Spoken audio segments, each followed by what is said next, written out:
Hello guys, welcome to another video. So this is a tutorial video on how to install VS Code in case you don't have it in your system. So let's get to it. Go to Chrome, then you're going to you could type in code.visualstudio.com. So yeah, then enter. So you just click download for Windows.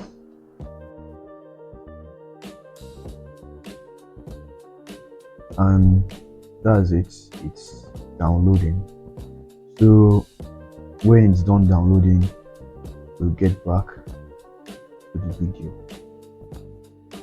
So guys, it has downloaded, so we open the exe package.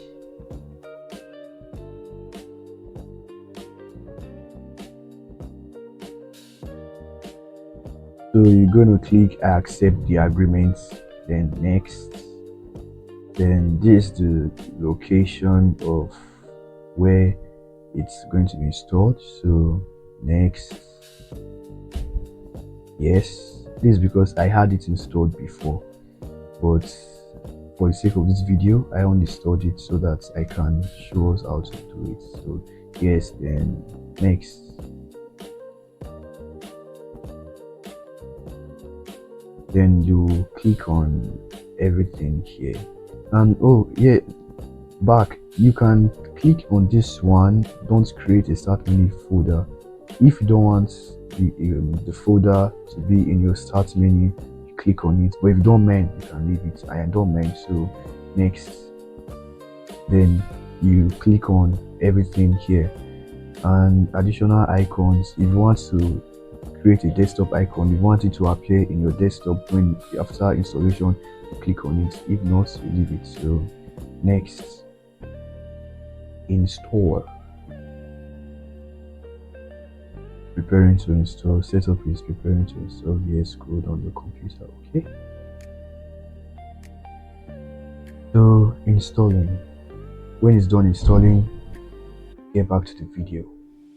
Okay guys, so VS Code has been installed successfully, and if you want to launch the application after installation, you can click on it, and if not, you can unclick it, but I'm gonna click on it.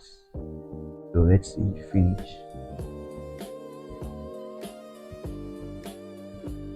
And here we go, VS Code installed. So guys, thank you for watching this video, and if this video was helpful, please like, share, and most importantly, subscribe so that you can get more of these videos. All right, thank you. Peace out guys.